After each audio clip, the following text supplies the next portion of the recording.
और जो बबरिया जी ने कहा, सबसे महत्वपूर्ण बात उन्होंने कहा, जो किसानों पर अपराध किए जा रहे हैं, किसानों पर जो अन्याय हुआ है, किसानों का जो अपमान हुआ है, 700 किसान शहीद हुए थे किसान आंदोलन में, उस शहादत को नजरअंदाज किया गया है। चंदादाताओं का सम्मान हो रहा है पर अन्नदाताओं का अपमान हो रहा है। तो ये पहला मुद्दा है। दूसरा मुद्दा है, जिस तरीके से विपक्ष की पार्टियों को निशाना बनाया जा रहा है, केंद्रीय जांच एजेंसियों का दुरुपयोग हो रहा है। 2 मुख्यमंत्री गिरफ्तार हुए हैं, पर इनके अलावा कई मंत्री अलग अलग राज्यों में, उनको भी गिरफ्तार किया गया है। चार्ज नहीं है पर गिरफ्तार हो गए हैं। ये एक षड्यंत्र है। तो ये एजेंसियों का दुरुपयोग, चुने हुए मुख्यमंत्री और मंत्रियों को गिरफ्तार करना बिना चार्ज फाइल किए हुए, ये बिल्कुल एक मानसिकता दर्शाता है कि प्रधानमंत्री चाहते हैं कि सारे विपक्ष पार्टियां अपंग हो जाएं, आर्थिक रूप से, राजनीतिक रूप से अपंग हो जाएं, ताकि वो चुनाव लड़ने की स्थिति में न हो। तीसरा मुद्दा है, हमारे देश का सबसे बड़ा घोटाला, पिछले 75 वर्षों में से सबसे बड़ा घोटाला हुआ है इलेक्ट्रल बॉन्ड को लेकर। सुप्रीम कोर्ट ने इसको गैर संविधान के खिलाफ, अनकॉन्स्टिट्यूशनल है, सुप्रीम कोर्ट ने कहा है। और उसी की वजह से प्रधानमंत्री ने अपने वकील दोस्तों को भड़काकर सुप्रीम कोर्ट को अभी धमकी देने में लगे हुए हैं, क्योंकि वो डर गए हैं। 8,200 करोड़ जो चंदा मिला है, और मैंने बार बार कहा है, चंदा दो धंधा लो, हफ्ता वसूली, ठेका लो, चंदा दो और शेल कंपनी, ये 4 तरीके हैं, 4 रास्ते हैं। और जिस तरीके से इलेक्टोरल बॉन्ड के रास्ते से बीजेपी ने चंदा इकट्ठा किया है, और उसके साथ साथ हमारे देश के प्रमुख विपक्ष पार्टी के खिलाफ कर आतंकवाद हमले किए जा रहे हैं। कांग्रेस पार्टी को निशाना बनाया गया है खासतौर से, और हमें बार बार, कल रात को भी 2 और नोटिस मिले हमें। कल जब हम प्रेस कॉन्फ्रेंस कर रहे थे तब तक 4 नोटिस हमें मिले थे, कल रात को 2 और नोटिस मिले हैं, और आज मैं नहीं जानता हूं और कितने नोटिस आएंगे, क्योंकि अभी तक केसरी जी के जमाने तक ही नोटिस आए हैं। उनके पहले भी कई कोषाध्यक्ष थे। तो ये तीसरा मुद्दा है, इलेक्टोरल बॉन्ड का मुद्दा, घोटाला, घूस। चौथा मुद्दा मैं कहूंगा, संविधान बचाना, लोकतंत्र बचाना और संविधान बचाना। संविधान खतरे में है। बीजेपी के नेता, आरएसएस के नेता कह रहे हैं कि इस संविधान को वापस हमें लिखना है। यह संविधान का कार्यकाल समाप्त हो चुका है, एक्सपायरी डेट हो चुका है, एक नए संविधान की जरूरत है। और जो संवैधानिक सिद्धांत है, पंथ निरपेक्षता, समाजवाद, सामाजिक न्याय, ये सब खतरे में है, क्योंकि ये संविधान खतरे में है। तो साथियों, कल की रैली व्यक्ति केंद्रित रैली नहीं है, कोई एक व्यक्ति को बचाने के लिए नहीं है, संविधान को बचाने के लिए है, लोकतंत्र के बचाने के लिए है। और सभी पार्टियों का योगदान है, कांग्रेस पार्टी, आम आदमी पार्टी, वामपंथी पार्टी, सब लोग कोशिश कर रहे हैं मोबिलाइजेशन के लिए कल, और हमें पूरा विश्वास है कि रामलीला मैदान,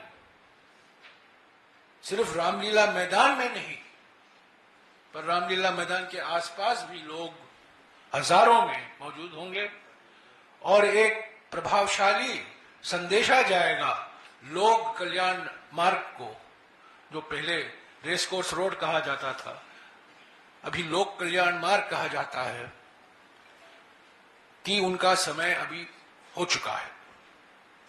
जनता उनसे छुटकारा चाहती है, जनता, देश की जनता चाहती है लोकतंत्र बचे, संविधान बचे, निष्पक्ष चुनाव हो, और ये जो बार बार विपक्ष पार्टियों के खिलाफ बिना मतलब के राजनीतिक साजिश रचाई जा रही है, ये बंद करने का संदेश आ जाएगा कल के रैली से। हमारे पार्टी की ओर से कांग्रेस अध्यक्ष जी मल्लिकार्जुन खड़गे साहब, राहुल गांधी जी और बड़े नेता, वरिष्ठ नेता सभी मौजूद होंगे। मुझे जानकारी मिली है कि शरद पवार जी आएंगे, तेजस्वी यादव जी आएंगे, उद्धव ठाकरे जी आएंगे, सीताराम येचुरी होंगे, डी राजा होंगे, अखिलेश यादव जी होंगे, फारूक अब्दुल्ला साहब होंगे, महबूबा मुफ्ती जी होंगी, दीपांकर भट्टाचार्य सीपीआई एमएल वहां होंगे, झारखंड के मुख्यमंत्री चंपाई सोरेन होंगे, ऑल इंडिया फॉरवर्ड ब्लॉक के जी देवराज होंगे।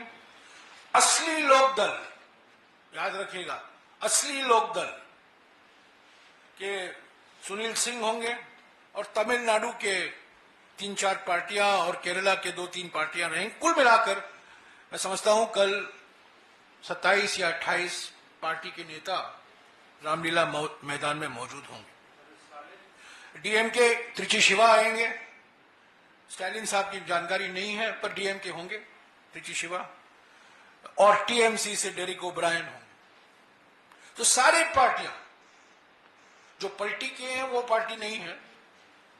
पलटी किए हुए पार्टी एक तो आप जानते हैं जेडीयू, वो नहीं है।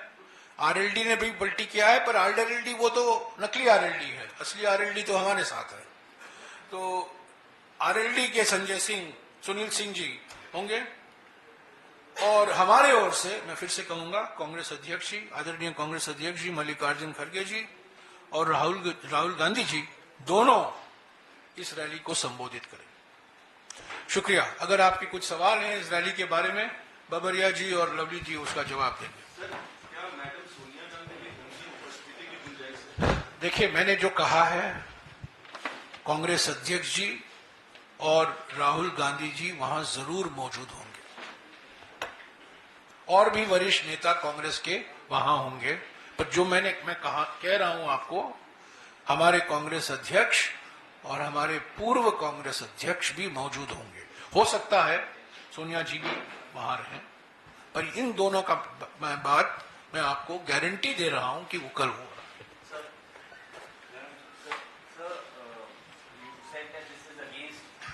So you've said that the rally is to save the constitution and democracy, but since elections are around the corner, do you also see it as a show of strength and unity for the India bloc and send out a message to the voters? No, that was certainly the purpose of the March 17th rally in Shivaji Park. And that's certainly one of the purposes of the March 31st rally. We want to show a sense of solidarity and a sense of unity and a sense of collective purpose on these issues that I have mentioned. Number one, the most important issue, price rise, unemployment, worsening economic inequality. Second, the issue of electoral bonds, the big scam, the biggest scam in post-independent India, the electoral bond scam, which has been declared unconstitutional by the Supreme Court, and the Supreme Court itself has now become the target of the Prime Minister and his friends. The third issue, the misuse of investigative agencies to arrest democratically elected chief ministers and other political leaders, including ministers in different states. And fourth, this determined assault on the Constitution to get the Constitution rewritten and redo the entire Constitution of which Dr. Ambedkar was the prime architect. These are the issues. So it is a Save Democracy rally. It's a Protect Dr. Ambedkar Constitution rally. एक minute हाँ. So you mentioned that you have received 2 more notices yesterday night. So can you please share the details from which I'll department? share it with you separately. Sir ये क्या वजह है कि आप If we don't receive notices, I get surprised. Receiving notices is no longer a shocking or surprising development. In fact, if a day passes without getting a notice, you begin to wonder what is happening. Sir आपको बार बार क्यों ये इस बात पे